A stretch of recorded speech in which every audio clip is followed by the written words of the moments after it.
Qui va prendre l'initiative, Olivier, entre une équipe de contre, comme la JOCR, et une formation marseillaise qui se satisferait d'un match nul? Comment voyez-vous ce match? J'ai le sentiment que du côté de Marseille, on va faire attention au jeu en profondeur, notamment sur Gélène, donc sécurité. Mais je pense quand même que les Auxerrois aient envie de titiller rapidement la défense marseillaise. Bonnard, Valbuena. Généreux Valbuena. Ouais, et là, il y a un pied qui traîne. Et ça a pu faire très mal à Mathieu Valbuena avec Pedretti. On disait que Auxerre était l'équipe qui commettait le moins de fautes cette saison. Eh bien, là, il y en a quelques-unes. Et voilà le premier carton.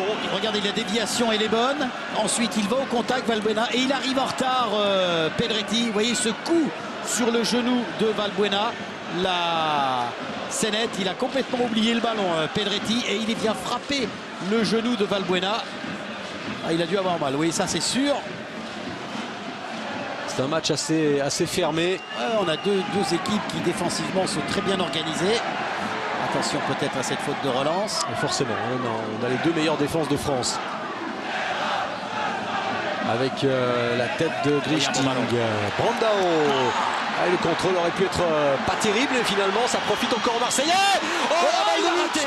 L'énorme occasion pour Marseille qui prend petit à petit le jeu à son compte.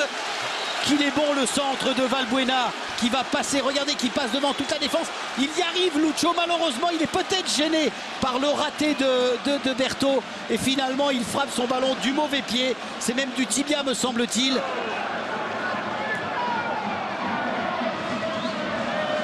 On arrive à bien écarter sur les côtés, mais ensuite c'est plus compliqué pour ajuster un centre.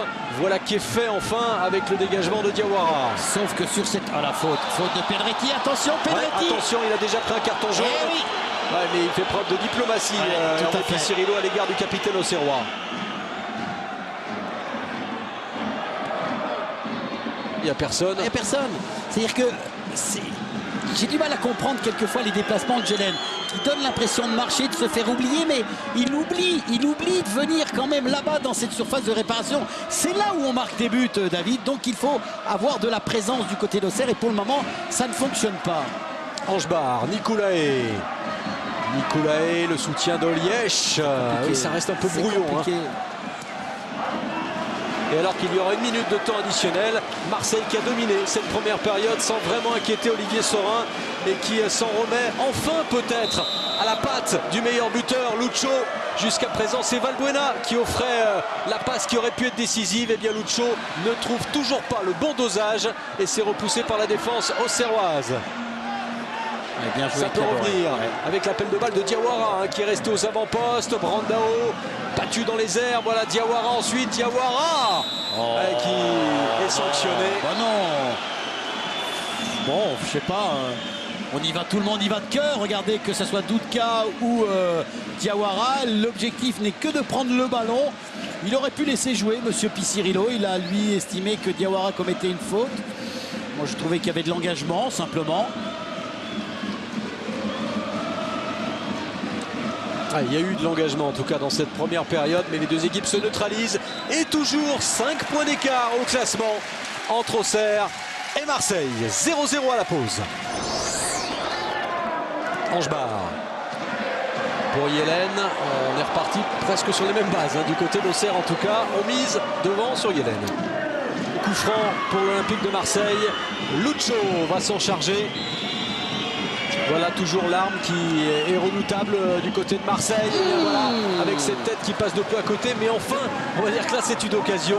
Et elle est signée Niang. Oui, absolument. Il a su se démarquer, Mamadou Niang. Sa frappe de la tête n'est pas cadrée. Mais enfin, il est sur la trajectoire du ballon. Doudka.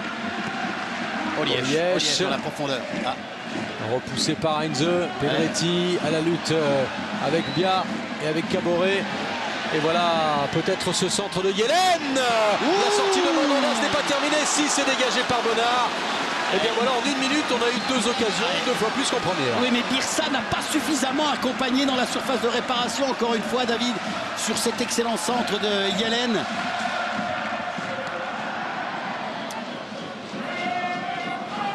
Doudka. Et là aussi, alors que là, il va y avoir protestation. Il y a eu quelque chose. Ouais, Il y a eu parce qu'il quelque y a chose, un David. geste, Entre une gifle Brandao. peut-être. Ouais. Ouais, il y a un petit peu de règlement de compte dans ce Attention, match attention. et les esprits s'échauffent. Alors Angebar qui s'est retrouvé d'un seul coup à terre et début, non pas de bagarre générale, mais tout simplement les esprits s'échauffent. On l'avait dit, hein, les Marseillais étaient un petit peu agacés ces dernières minutes. Et alors là, l'oreillette va fonctionner entre l'arbitre assistant. Mais il était loin, me semble-t-il, l'arbitre assistant. Il était très très loin de l'action. Et Hervé Picirillo. Alors est-ce que Brandao va être sanctionné pour avoir donné une gifle à Angebar? En tout cas, nous, on n'a rien vu, David, faut être honnête.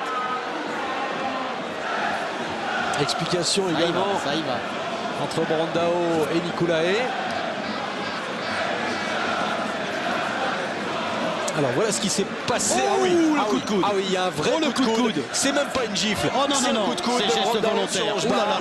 là. Effectivement, c'était répréhensible. Ouais. Adama Koulibaly l'a vu. Tout le banc auxerrois l'a vu également. Mais c'est le banc marseillais pour l'instant qui est un petit peu agité. La sanction logique, on la connaît tous. Est-ce que l'arbitre assistant l'a vu? S'il ne l'a pas vu, monsieur Picirillo ne l'a pas vu. Donc, et regardez, Stéphane Bia est en train de parler à Didier Deschamps. Alors, on essaye évidemment n'a rien vu, de sourire. n'a rien vu. Je crois qu'effectivement, N'a rien vu, David. ça va passer aux oubliettes. Didier Deschamps, je crois qu'il l'a vu. Il l'a vu, ce mauvais geste de Brandao. Il est en train de le calmer. On le revoit ici. Oh là, c'est net. Pour l'instant, deux équipes qui toujours se neutralisent. Le score est assez logique. Brandao. Et bien voilà, Brandao qui place ce coup de tête, qui frôle le montant de Sorin. Et toujours pas de changement opéré par les deux entraîneurs après 66 minutes de jeu. C'est risqué, Olivier, de vouloir déjà modifier tactiquement son équipe. Ah non, là pour le moment, est-ce qu'on peut s'y attendre ou au contraire on va rester... Pas encore, David. Il faut encore attendre une bonne dizaine de minutes parce qu'il n'y a pas lieu de la part des entraîneurs de modifier quoi que ce soit. Pour le moment, ça tient bien. Regardez ce bon ça ballon. tient bien avec Brandao. À côté. C'est à côté. Oh là, quelle occasion pour Brandao. Au moment où on disait que les Marseillais semblaient manquer un peu de fraîcheur. Regardez cette déviation de Niang pour Brandao. Et elle est frappée en demi-volée, mais à côté du but d'Olivier Sorin. Peut-être y avait-il corner, puisqu'on voit le tacle d'Angebar. Oui, il me semble qu'il touche le ballon. Il y avait bien corner. Heinze, toujours ce fameux duel. Brandao Angebar, il est là. Angebar pour l'instant. Oh, Pedretti. Pedretti qui a déjà pris un carton jaune tout à l'heure. David, le pied, regardez bien le pied. Je ne sais pas si on va voir le ralenti, mais regardez le pied de Pedretti, c'est net, il y a faute. Là aussi, Pedretti ne doit pas terminer le match.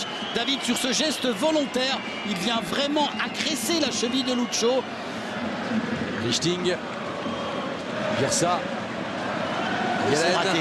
Yelen, s'il se retourne, voilà qui est fait. Tout de suite la frappe, c'est au-dessus. Ben voilà, il lui suffit d'une occasion. Elle est belle, elle est enveloppée. Mandanda est sur la trajectoire, le ballon est assez haut. Regardez Yelen qui va frapper, il enveloppe bien son ballon. Ça redescend, mais sans grand danger pour Mandanda. Mandanda avait toujours l'habitude de sortir assez loin de sa ligne de but. C'est vrai. Yelen s'est peut-être dit qu'un lob, ce serait une bonne idée, mais ce n'était pas cadré. Non, c'est pas cadré, c'est le problème.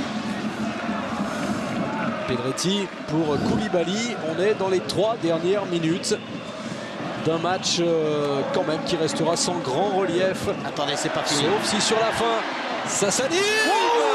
Il était bon ce centre de contour. Le centre était bon. Oh, il est trop court, Yelen, pour reprendre ce ballon. Ce centre qui a fui Mandanda. Et encore une faute dans Berto. Ce centre puissant de contour, regardez. Et Mandanda, il est surpris par la trajectoire du ballon. Il est en retard, Yelen. C'était certainement la plus belle occasion du match pour les Auxerrois. Pour la 19e fois cette saison, Auxerre ne prend pas de but dans ce championnat. 0-0, les deux équipes restent invaincues depuis 3 mois environ. Les écarts restent les mêmes entre Auxerre et Marseille. Toujours 5 points d'écart. Marseille a sans doute fait quand même un grand pas vers le titre et Auxerre un grand pas vers la Ligue des Champions.